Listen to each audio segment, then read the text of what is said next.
Prime Sports NASCAR back on the air as we preview the Quaker State 400 from Kentucky Speedway with Eric Smith and CJ Radoon. So, CJ, we haven't seen you this week. How's everything going? Jimmy Johnson's back already. Isn't that great news for not only the sport, but it's great for the country and for athletics in general?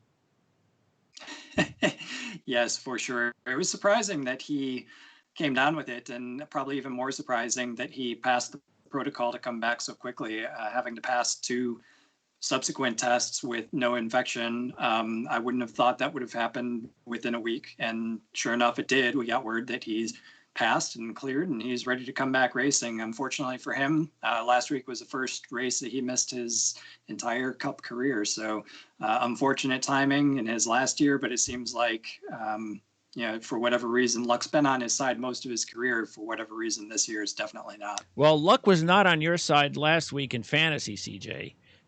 Nope.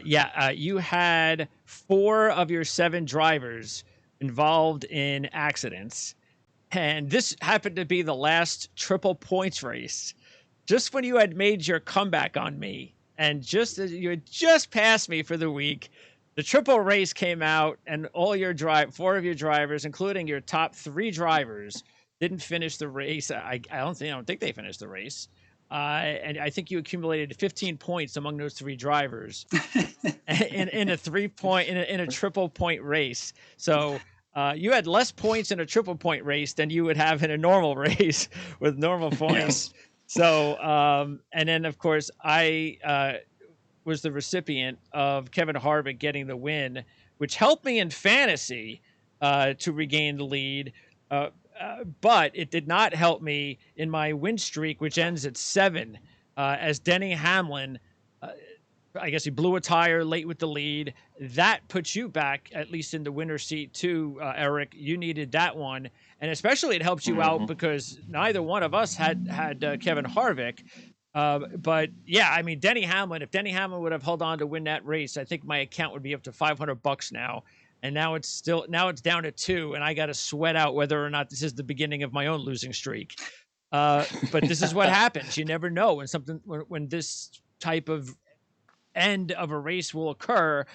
We talked about it on your report earlier this week with the tire issues. Do you think that's going to translate over to another racetrack, or was that just a one-off at the Brickyard? Just a one-off, just because they were pushing the aggression on the tire pressures, and Goodyear sent out a statement that, hey, look, this is the preferred pressure range, and teams are always going to push the issue, and they did, and Harvick's team didn't, and they end up winning. So Kentucky will be different. It's a newly paved racetrack recently, so there's going to be a lot of grip. You're probably going to see, like, not necessarily the pit strategy like we saw the last 2 weeks. The pit strategy we'll see this time will be, do you stay out and just do you stay out, not take tires, or you just come down and take fuel only? So other than that, I don't think you're going to see any tire issues this weekend in Kentucky. Okay. And by the way, speaking of fantasy, I made a move to pick up Matt Kenseth. I dropped Austin Dillon. What do you think about that, CJ? Because Matt Kenseth was not really doing much. But I liked, we didn't really have time to talk about him the week or 2 prior, but he was starting to get a little bit better. And then he had a big performance at the Brickyard, but you were shaking your head. You would have stuck with Austin Dillon? Yeah, I would have stuck with Austin Dillon. I think Dillon just happens to be in a little bit of an off period. I think overall the car is faster. I think we've seen that throughout the season so far. It's just a matter of him getting his consistency back. And you're absolutely right. I mean, Kenseth, he's finding his footing now. I think he kind of lucked into it in the Brickyard. The attrition was extremely high, as you know, a lot of crashes. He wouldn't have been up that high, but he would have been more around the spot where we would expect to see him every week. I think potentially Dillon has more upside. I probably would have stayed with Dillon just for the hopes that at some point he could find his way into victory lane. I'm not so sure Matt Kenseth's going to get a win this year. Okay. What about you, Eric? Yeah, I agree. I probably would have rode with Dillon another week. We'll see what Matt Kenseth's made out of these next 3 races. They're all 1.5 mile tracks. That's kind of the bread and butter here in the playoffs again. So we'll see. Granted, they changed some of it, but if you want to be good in the playoffs, you've got to be good on 1.5 mile tracks. So for him, he's got to win to make it to those playoffs. With 1.5 mile tracks coming up, Kentucky, Texas, and Kansas. If he doesn't have those finishes like he's had recently, then you can pretty much write him off. I'm just curious whether his speed or finishes that he saw these last couple of weeks are just because of Pocono and Indy being similar tracks. There's no other tracks on the schedule like it. So it'll say a lot over these next couple of weeks if that speed stays or not. I know he's interested in coming back in 2021, and Ganassi's interested in having him back. But it's all predicated on finishes. Well, he's so in but he's off, in a good car. He has good equipment. Yeah. So why? And knowing, I mean, look, there's no question over his career, Matt Kenseth's a better driver than Kyle Larson. So why can't Matt Kenseth start to now get comfortable? We knew it was going to take a while to get comfortable. So why don't you believe that he is getting comfortable and he is now going to be able to take advantage of this equipment that he has? I think he is getting comfortable-ish, but the problem is still without the practice. It's just going to be tough for him without ever working with Chad Johnston before to get that car really dialed in on a race winning. If he had practice, I'd say, yeah. So you want to see another top 10 at least right away. Yeah. And his other thing is he needs to get, and he won't ever get there just because of the points.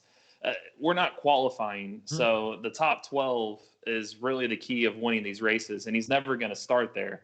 So it's his starting position's hurting him as well. He's got to hope for the inverts to happen, but I don't think we're going to see that here for a while because we don't have any back-to-back races until Dover and Michigan.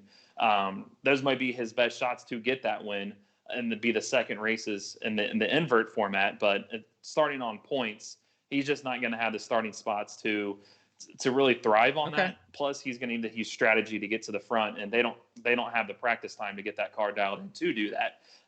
So that's the only reason why. Eric, by the way, are you pretty happy right now with your fantasy team? At the bottom of your team, you have Stenhouse and De Benedetto. Yeah, so far I thought when you dropped Dylan about maybe picking him up, but the Stenhouse they've been doing better on 1.5-mile tracks. I was on a conference call with Brad Doherty a couple weeks ago, and they noted that. And I actually put a buck on Stenhouse this week. I mean, Stenhouse, if we take a look at what happened, he finished third at Vegas, and isn't Vegas the most similar track to Kentucky? Mm-hmm. Vegas and Kansas. Vegas would be the closest because of the repave. And plus, you got to look Kentucky this weekend being a day race now. Vegas was a day race, so you can definitely take some things over. Yeah, so he was third at Vegas and 12th at this track last year, leading 21 laps. So Stenhouse is 225-1. I figured why not put a buck on him this week? Yeah, can't go wrong. Plus, their 1.5-mile program is improving. So him with that, and then De Benedetto has just kind of been that solid guy. So I was like, a little bit more with time. Daytona coming up. Okay. Yeah, and you got Daytona still at the end of the regular season. That's true. I like those guys at Daytona, so I'll stick with my guys. And what about you there, CJ? At the bottom, probably Buescher, right? You would say Buescher because Bell, the rookie's actually starting to pick it up. And Bell's another driver that I felt is a pretty good gamble this week at 60-1 to throw a buck or two on. So would you consider Buescher your last driver, your seventh driver of 7 drivers? And are you considering at all a change? Yeah, I am absolutely considering a change because I like Austin Dillon. I think he's been doing a great job this year. I was waiting to see whether Eric, obviously, since he's got the preference to be able to make the change or not, but Buescher would definitely be the one that I would let go. I think Bell's got upside, especially when we come to these tracks for a second time. He's got the top 5. I think it was 4th place at Pocono, and he's shown speed here and there without question. And Buescher's been a little bit more consistent, but he doesn't have the upside potential that we've seen out of Bell. So of the two, Buescher would be the one that I would let go in favor of Dillon. So if Eric's not taking him, then I might as well. So live on the air.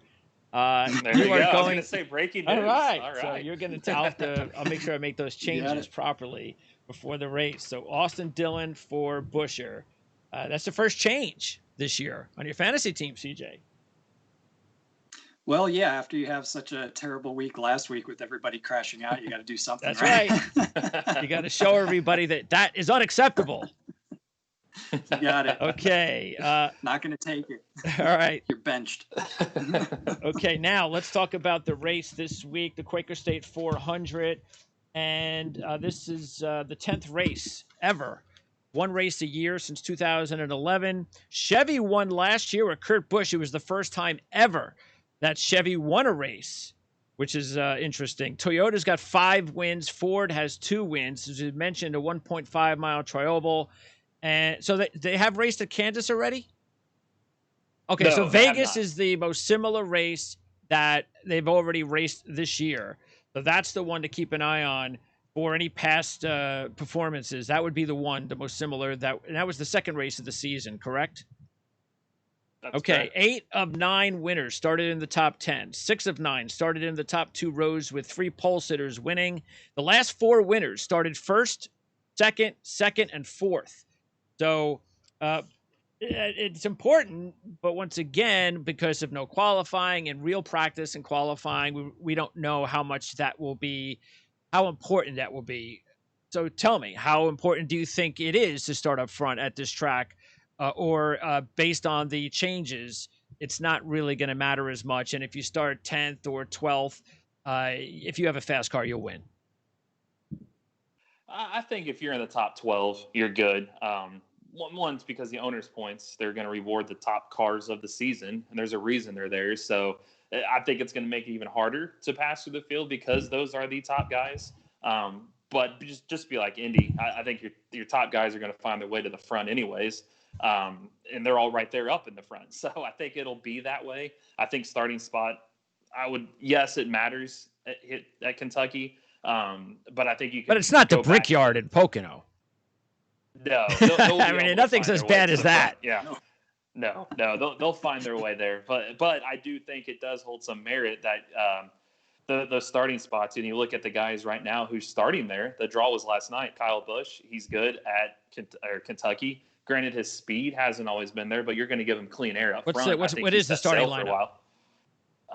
You got Kyle first, Logano second, Harvick third, Almirola fourth. Pretty much your top guys up front are on the top 10, with the exception Blaney and Hamlin are starting in the row 6. I would think your winners right there from that top 12, and they're all right there up front. So Kyle, I think this is the week. I know we talked about it. If Kyle doesn't win or finish in the top 5, then hand me that big red panic button. I'm going to hit it, because he's got 6 top 5s in his last 7 Kentucky starts, and you are giving him the pole. He's got the clean air. If he doesn't stay there, then this tells you practice is a lot to them, because you're already handing him that clean air button, and that rings so key at Kentucky. If he can't stay in that clean air, then yeah, there's a problem going on with All right. Especially since Hamlin's starting outside the top 10. If he gets in front of Kyle and Kyle has the clean air, then yes, that definitely is speaking volumes. Well, we have all taken Kyle Busch this week. Matter of fact, I think there's only 3 drivers we have all taken. Wait, is that the? Yeah, I think so. And that is Kyle Busch and Brad Keselowski. I think those are the only 2 drivers we have all taken this week. And why not take Kyle, like you said, at least one more week? But he has had an up and down last 7, CJ, and that means that this could be a bad week. But he's been so good here, I think we should try to ignore that. He's averaged 69 laps per race in 9 starts here, 621 total. Yet he's only led 130 laps on the year, CJ. That's unbelievable. Yeah. It's shocking coming out of Kyle Busch to be this far into the season and wondering when he's going to win and if he's going to win. But I agree. I think my rule of thumb for looking at guys on this track, this is a track position track, and the fast cars are going to win. And like Eric said, they're all starting in the top 12. You're not going to win this race like you won Pocono or like you won Indianapolis. So you got to have outright speed from the very beginning, and you've got to be able to command the race starting from pole. He's got that opportunity. We know he's got fast cars. He's raced inside the top 5. The question is whether or not he can stay there throughout the entire race. If he does, then he's got a really good chance of winning. So he would be the exception to my rule. of looking at everybody's most recent trajectory and their recent momentum versus kind of tracks statistics based on the lack of practice. I think this week you got to kind of ignore some of Kyle Busch's recent momentum just because he's been so good at this track in the past and has demonstrated speed. So they've got a good notebook that they can go back to, and giving, like Eric said, giving him that pole position right off the bat, it's going to make him really difficult to unseat throughout that 400 miles. All right, I have to know because now that with no practice of qualifying, we have competition cautions. So in last week's race, we had the competition caution.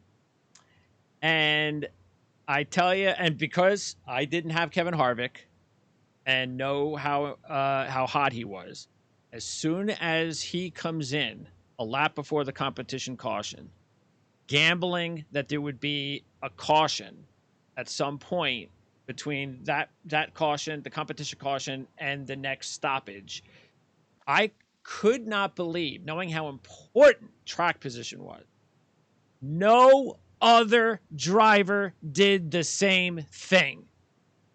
If you're the 25th driver, the 20th, the 22nd, the 30th, you have nothing to lose.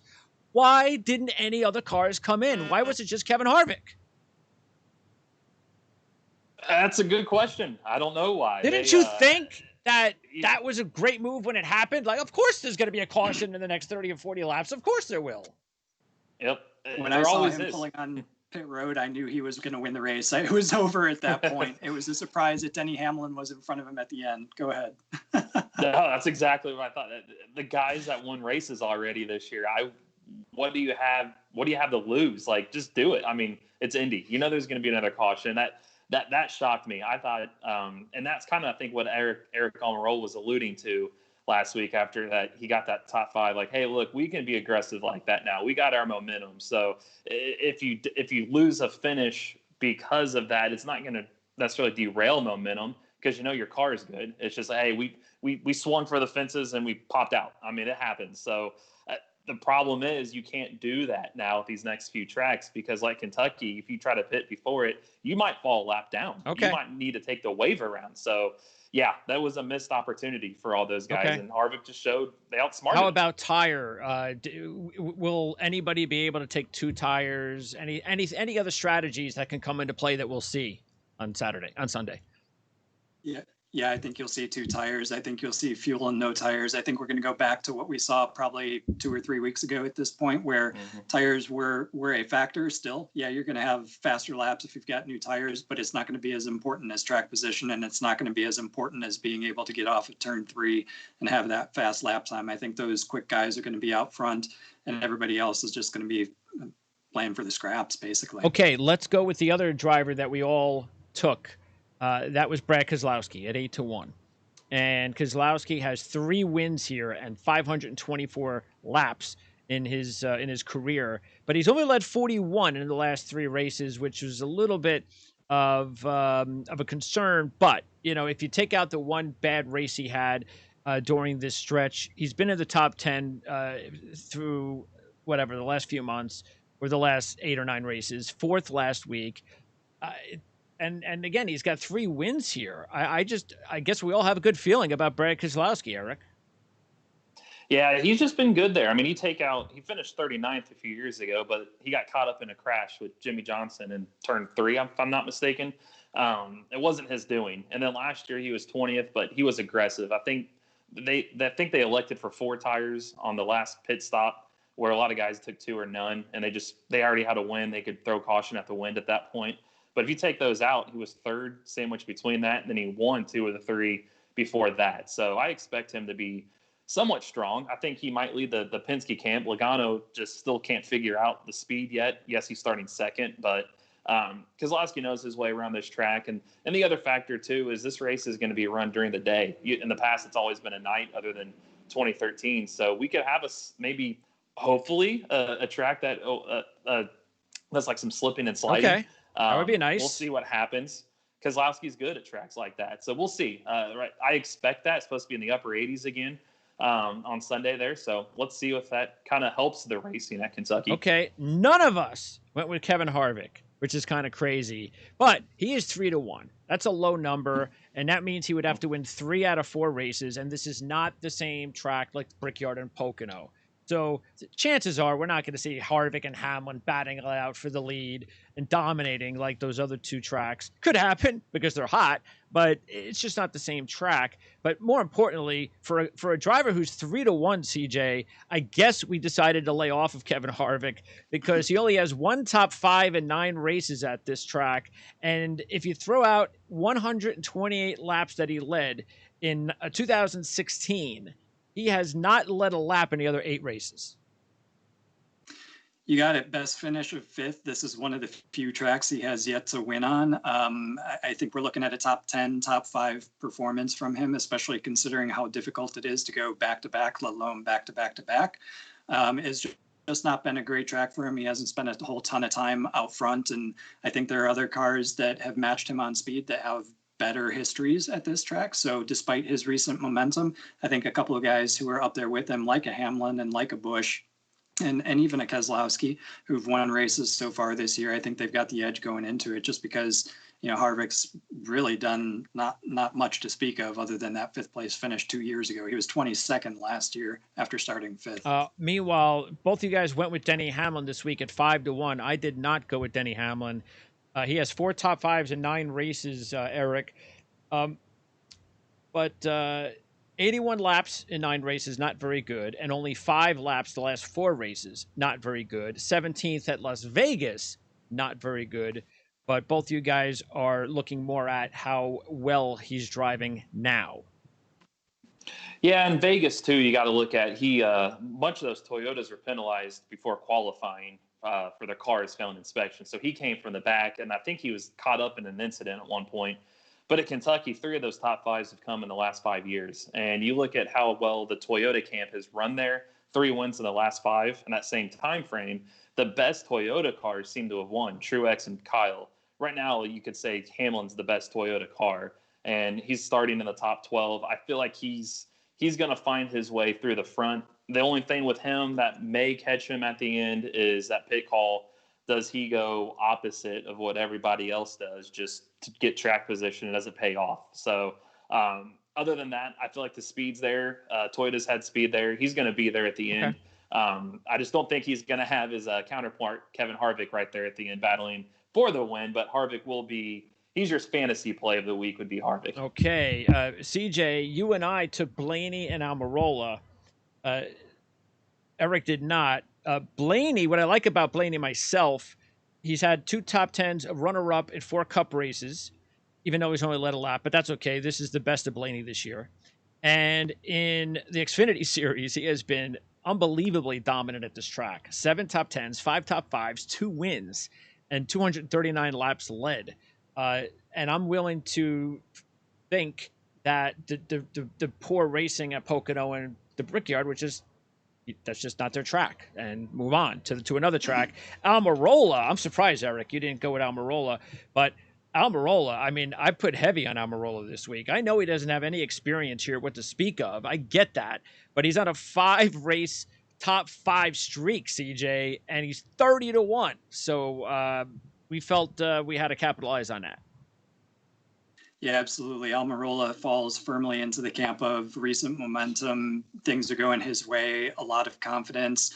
8th place is his best finish at this track, and he hasn't led a lap, but that hasn't meant anything on the prior tracks where he's also been getting these runner-up finishes. So I think he's taken whatever Kevin Harvick's got, and like Eric said earlier, he's in a position now where he can take some gambles and be able to get himself the track position he needs to be able to fight for wins. So I think that's a no-brainer.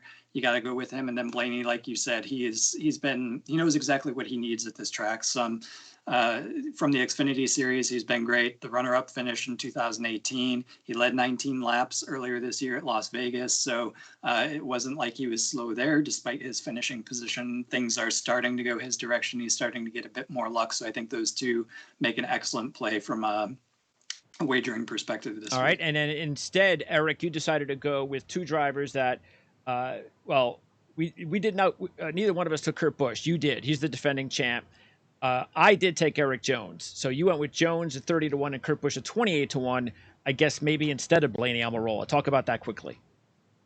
Yeah, and I think Jones has 3 straight top 7, so I think he's going to be there. He's got 2 top 5s his last 4 on the season with the Toyota. That's why I kind of substituted. I wish I'd known the draw before I made that pick. I probably would have swapped him and Almirola out, but I don't think you could go wrong. And also excellent in the Xfinity Series. He's led 215 laps and 5 starts in the Xfinity Series on that track.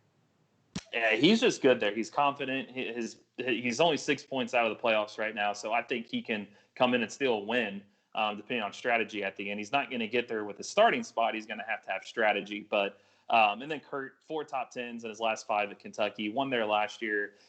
He needs some momentum coming back his way, and for those odds for a defending race winner, I was like, might as well. I think it was like 20-1 or something. So that's the only reason I went with Kurt. And quickly, I went with long shots, just a couple bucks here and there on Kenseth, Bell, Reddick, Custer, Stenhouse, Wallace, all for reasons. Wallace was 6th at Vegas, and he's had some pretty good experience here in the Xfinity Series. And look, he's 750-1. Bell and Reddick are 60-1, and both of them have performed very well in the Xfinity Series on this track, as has Custer, who won at this track last year in the Xfinity Series. So I thought having a couple of bucks on those 6 long shots, CJ, made some sense. Out of those 6, which one do you like the most? I like the rookies, any of the rookies, because, coming fresh off of Xfinity at this track, they're going to know just like what they need and how that car needs to feel for them. So I would go with them. Their upside has been fantastic. I'd probably actually go with either Bell or Reddick, to be honest with you. But Custer is not a bad choice either. So if you can get all of them for the odds that they're getting, it's definitely a good value, but probably top of the bunch, either Reddick or Bell. Flip a coin. How about you? Close out, Eric. Which would you go with those? And let's also include Clint Boyer, who was 40-1. I'd go Bell just because he's went that Toyota. I mean, he's got that power, and plus he's trying to get in the top 24 of the owner points. He's close. Michael McDowell just keeps getting top 10. So, but that top 24 will go a long way for him because he gets the short end of the stick every week. He's starting 34th to 36th every race. If he could get to the top 24, he can now start 13th to 24th, where at that point, I think he can win. So, I would go Bell just because of Toyota's strength at Kentucky. Yeah, and by the way, I like the fact that Kenseth's teammate won the race last year. That's Kenseth. Also, the driver we did not talk about is your new fantasy driver, CJ. Austin Dillon was 4th in Las Vegas earlier this year. He is 150-1. Doesn't have a top 10 at this track. No, yet, he doesn't. We'll see how he does. Hey, the last day race there, Kenseth won. So you never know. Back in 2013, was it, right? 13. Okay, yep. Well, I like that. Thank you very much. Let's see if that actually means something on Sunday. Okay, so CJ, how's everything at RotoWire? What are you going to be doing this weekend? Very busy this weekend. We got an Xfinity doubleheader tonight and tomorrow. We got the trucks on Saturday, and we have Cup on Sunday, and then we'll have a recap of the Cup race up sometime on Monday on RotoWire.com. Eric? I'll actually be there. I was invited to go. So yeah, we have some strategizing to do to make sure we take advantage of you being there. Yes. Yep, I've filled out my form, given pretty much every skin sample and everything they could possibly need. Just joking on that, but yeah, every COVID form, every HIPAA, every form they needed, they've got.